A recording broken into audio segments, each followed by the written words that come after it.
மீண்டும் மீண்டும் மாறிகளை ஒரு வழியாக பரிசீலனை செய்தல். Repeated measures one way ANOVA. இவ்வீடியோவில் SPSSல் எவ்வாறு நீங்கள் மீண்டும் மீண்டும் மாறிகளை ஒரு வழியாக பரிசீலனை செய்யும் repeated measures one way ANOVA பரிசீலனையை எவ்வாறு மேற்கொள்ளலாம் என்பது பற்றியும், எவ்வாறான சந்தர்ப்பங்களில் இப்பரிசீலனையானது பொருத்தமானதாக அமையும் என்பது பற்றியும், பெறப்படுகின்ற வெளியீடுகளை அடிப்படையாக கொண்டு கருதுகோளை பரிசீலனை செய்வதன் மூலம் முடிவுகளை எவ்வாறு எழுதலாம் என்பது பற்றியும் நீங்கள் விளங்கிக் கொள்ள முடியும். இங்கே repeated measures one way ANOVA என்பது குறிப்பிட்ட ஒரு சார் மாறியை நாம் 2க்கு மேற்பட்ட காலங்களுக்கிடையே காணப்படுகின்ற வேறுபாட்டினை அறிந்து கொள்வதற்காக மேற்கொள்ள முடியும். உதாரணமாக, சார் மாறி டிபெண்டன்ட் வேரியபிள் ஆனது புள்ளிகள், மாணவர்கள் பெற்றுக்கொள்கின்ற புள்ளிகள் என கருதுவோமாயின், இப்புள்ளிகள் வெவ்வேறுபட்ட 4 காலங்களில் எவ்வாறு வேறுபட்டு காணப்படுகின்றது என்பதை அறிந்து கொள்வதற்கு இப்பரிசீலனையை நாம் மேற்கொள்ள முடியும். இண்டிபெண்டன்ட் வேரியபிள் சாரா மாறியானது காலம் 4 காலங்கள் ஆகும். அதாவது இங்கே காலங்கள் 2க்கு மேற்பட்ட காலங்களுக்கிடையே நாம் வேறுபாடுகளை அறிந்து கொள்வதற்காக இப்பரிசீலனையை நாம் மேற்கொள்ள முடியும். இங்கே வேறு ஒரு உதாரணத்தை நாம் பார்ப்போமாயின், நிறுவனம் ஒன்றின் ஊழியர்களுடைய செயற்திறன், இது ஒரு சார் மாறியாக டிபெண்டன்ட் வேரியபிளாக காணப்படுகிறது. இவ்வூழியர்களின் செயற்திறனை 4 வேறுபட்ட காலங்களில் நாம் அறிந்து கொள்ள முடியும். அதாவது இங்கே சாரா மாறியானது காலம், அதாவது 4 காலங்கள், நிறுவனத்தினுடைய மீள்கட்டுமானத்திற்கு முன்னர், நிறுவனத்தின் மீள்கட்டுமானத்திற்கு பின்னர், திரும்பவும் மீள்கட்டுமானத்திற்கு பின்னரான 6 மாதத்திற்கு பின்னர், மீள்கட்டுமானத்திற்கு பின்னரான 1 வருடத்திற்கு பின்னர் என்கின்ற 4 வெவ்வேறுபட்ட காலங்களில் விற்பனை ஊழியர்களின் செயற்திறனை அளவீடு செய்து அவற்றில் வேறுபாடுகள் காணப்படுகின்றதா என்பதை அறிந்து கொள்ள முடியும். இங்கே இன்னும் ஒரு உதாரணத்தை பார்ப்போமாயின், இங்கே சார் மாறியானது பெண் ஊழியர்களின் திருப்தி நிலை. இங்கே ஒரு நிறுவனத்தில் வேலை செய்கின்ற பெண் ஊழியர்களின் தொழில் திருப்தி நிலையானது சார் மாறியானது வெவ்வேறு 4 காலங்களுக்கிடையே எவ்வாறு வேறுபட்டு காணப்படுகின்றது என்பதை அறிந்து கொள்ள முடியும்.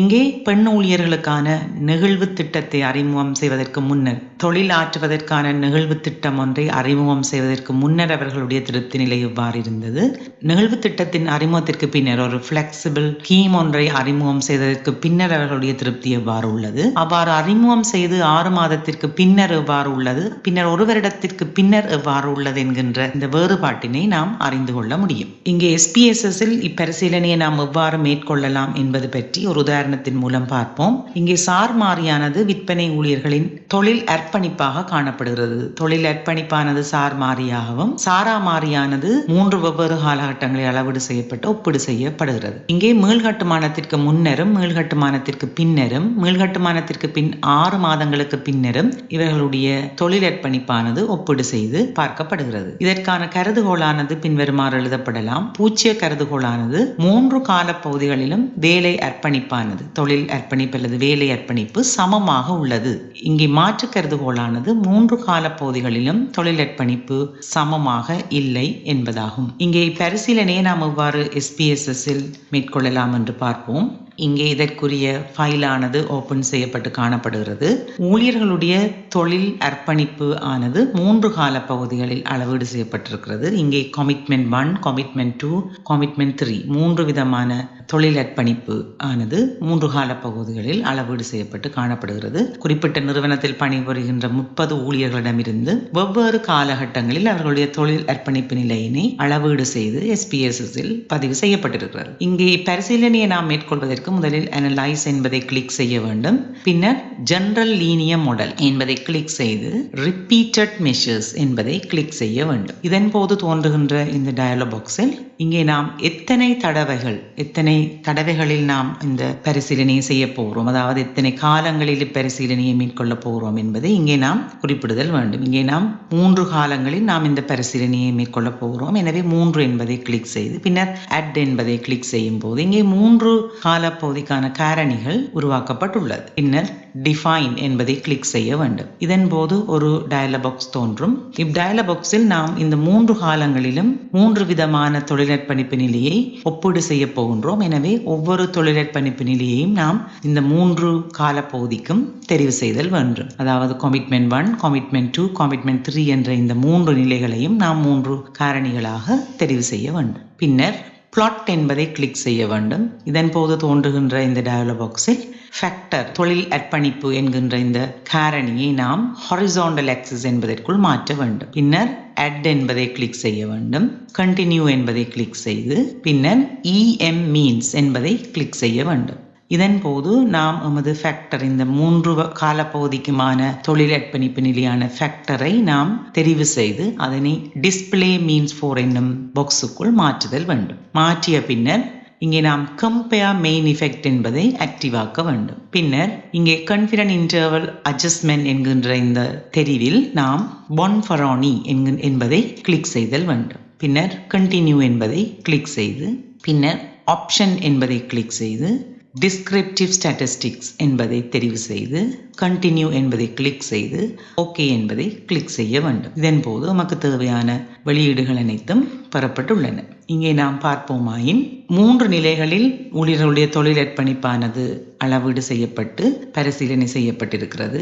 இங்கே ஒவ்வொரு தொழில் அர்ப்பணிப்பு நிலையினுடைய சராசரியானது பெறப்பட்டிருக்கிறது. இங்கே முதலாவது காலப்பகுதியில் தொழில் அர்ப்பணிப்பானது 3.2 ஆகவும், இரண்டாவது காலப்பகுதியில் 4.6 ஆகவும், மூன்றாவது காலப்பகுதியில் 4.3 ஆகவும் காணப்படுகிறது. அடுத்ததாக நாம் கருதுகோளை பரிசீலனை செய்ய வேண்டும். இங்கே நாம் கருதுகோளை பரிசீலனை செய்வதற்கு நமது கருதுகோளானது எழுதப்பட்டுள்ளது. இங்கே பூச்சிய கருதுகோளானது 3 காலப்பகுதிகளிலும் வேலை அர்ப்பணிப்பு சமமாக உள்ளது என்பதும், மாற்று கருதுகோளானது 3 காலப்பகுதிகளிலும் வேலை அர்ப்பணிப்பு சமமாக இல்லை என்பதாகும். இங்கே நாம் பெறப்பட்ட வெளியீடுகளை அடிப்படையாக கொண்டு பார்க்கும்போது இங்கே நாம் பயன்படுத்த வேண்டிய புள்ளியலானது ஹன்ஃபெல் என்கின்ற இந்த புள்ளி விவரத்துக்கு நேரே காணப்படுகின்ற முக்கிய பெறுமதியாகும். இங்கே முக்கிய பெறுமதியானது சிக்னிஃபிகன்ட் வேல்யூ என்பது 0.000 காணப்படுகிறது. இது நமது முக்கிய மட்டத்தை விட சிக்னிஃபிகன்ட் லெவலை விட இது குறைவாக காணப்படுகிறது. அதாவது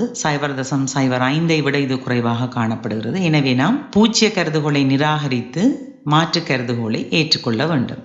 இதன்படி இங்கே 3 காலப்பகுதிகளிலும் வேலை அர்ப்பணிப்பு சமமாக இல்லை, வேறுபாடாக காணப்படுகின்றது என்கின்ற முடிவுக்கு நாம் பெற முடியும். அடுத்ததாக இங்கே காணப்படுகின்ற வெளியீடுகளில் பேர்வைஸ் கம்பேரிசன் என்கின்ற இந்த வெளியீடும் நமக்கு ஒரு தேவைப்படுகின்ற வெளியீடாக காணப்படுகிறது. இவ்வெளியீட்டை அடிப்படையாக கொண்டு நாம் ஒவ்வொரு காலப்பகுதிகளுக்கும் இடையே காணப்படுகின்ற வேறுபாட்டினை நாம் ஒப்பீடு செய்ய முடியும். இங்கே முதலாவது நிறையில் பார்ப்போமாயின் காலம் 1க்கும் காலம் 2க்கும் இடையில் வேறுபாடுகள், அதாவது தொழில் அர்ப்பணிப்பு நிலையில் வேறுபாடுகள் காணப்படுகிறதா என்பதை அறிந்து கொள்ள முடியும். இங்கே காலம் 1 காலம் 2க்கும் இடையிலான இந்த வேறுபாட்டினை நாம் உறுதி செய்து கொள்வதற்கு முக்கிய பெறுமதியானது 0.000 காணப்படுகிறது. எனவே இவ்வேறுபாட்டினை நாம் அறிந்து கொள்வதற்கான எமது கருதுகோளானது இவ்வாறு எழுதப்படலாம். அதாவது வேலை அர்ப்பணிப்பு 1, வேலை அர்ப்பணிப்பு 2 இரண்டும் சமமாக உள்ளது. அதாவது மீள்கட்டுமானத்திற்கு முன்னரும் மீள்கட்டுமானத்துக்கு பின்னரும் தொழில் அர்ப்பணிப்பு நிலையானது சமமாக உள்ளது என்று குறிப்பிடுகிறோம். அதே நேரம் மாற்று கருதுகோளானது வேலை அர்ப்பணிப்பு 1, வேலை அர்ப்பணிப்பு 2 இரண்டும் சமமாக இல்லை என்று இங்கே குறிப்பிடுகிறோம். இங்கே பெறப்பட்ட முக்கிய பெறுமதியை நாம் கவனிக்கும் போது இங்கே முக்கிய பெறுமதியானது 0.000 காணப்படுகிறது. இது 0.05 விட குறைவாக காணப்படுவதால் நாம் பூச்சிய கருதுகோளை நிராகரித்து மாற்று கருதுகோளை ஏற்றுக்கொள்ளல் வேண்டும். இதன்படி இங்கே தொழிலற்பணிப்பு 1ம் தொழிலற்பணிப்பு 2ம் வேறுபாட்டினை கொண்டிருக்கின்றது என்கின்ற முடிவை நாம் பெற முடியும். அடுத்ததாக பார்த்தோமானால் 1க்கும் 3க்கும் இடையிலான வேறுபாடு, அதாவது தொழிலற்பணிப்பு நிலை 1க்கும் தொழில் அர்ப்பணிப்பு 3க்கும் மூன்றாவது காலத்திற்கும் இடையில வேறுபாட்டை பார்க்கும்போது இங்கே கருதுகோளானது இவ்வாறு எழுதப்படலாம். அதாவது வேலை அர்ப்பணிப்பு 1, வேலை அர்ப்பணிப்பு 3 இரண்டும் சமமாக உள்ளது.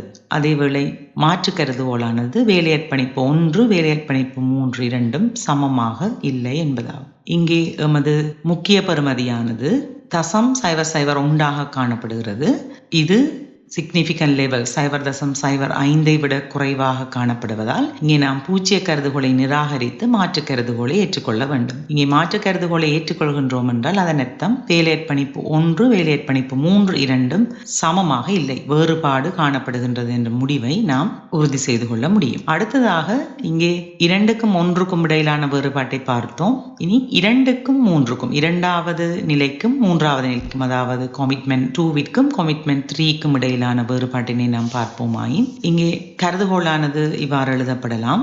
அதாவது வேலை அர்ப்பணிப்பு 2ற்கும் வேலை அர்ப்பணிப்பு 3 இரண்டும் சமமாக உள்ளது. பூச்சிய கருதுகோளானது வேலை அர்ப்பணிப்பு 2 வேலை அர்ப்பணிப்பு 3 இரண்டும் சமமாக உள்ளது என குறிப்பிடுகிறது.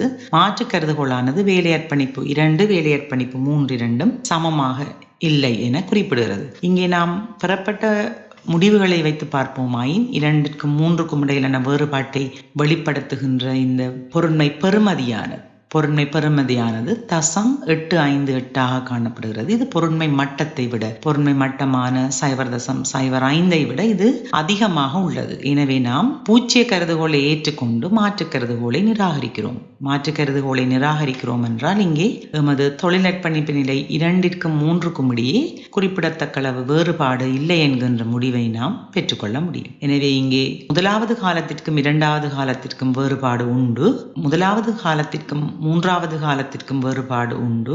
ஆனால் 2வது காலத்திற்கும் 3வது காலத்திற்கும் குறிப்பிட்ட வேறுபாடு இல்லை என்கின்ற இந்த முடிவை நாம் பெற்றுக்கொள்ள முடியும். இவ்வேறுபாட்டினை இங்கே குறிப்பிட்டுகின்ற வரைபடத்தின் மூலமாகவும் நாம் அறிந்து கொள்ள முடியும். இங்கே முதலாவது காலத்தை பார்ப்போமாயின் தொழில் அர்ப்பணிப்பு நிலையானது மிக குறைவாக காணப்படுகிறது. இது மீள்கட்டுமானத்திற்கு முன்னர் இருக்கின்ற தொழில் அர்ப்பணிப்பு நிலையாகும்.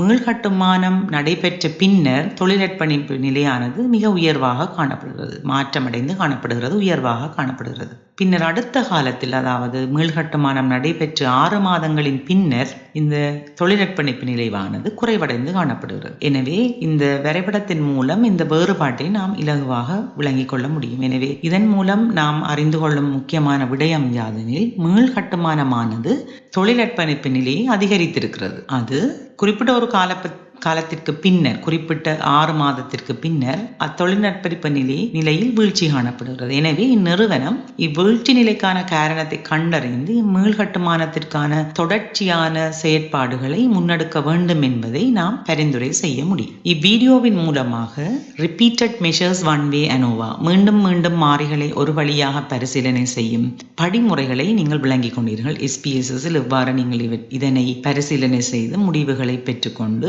கருதுகோளை பரிசீலனை செய்யலாம் என்பது பற்றி அறிந்து கொண்டீர்கள். மீண்டும் அடுத்த வீடியோவில் உங்களை சந்திக்கும் வரை உங்களிடமிருந்து விடைபெறுகிறேன். நன்றி, வணக்கம்.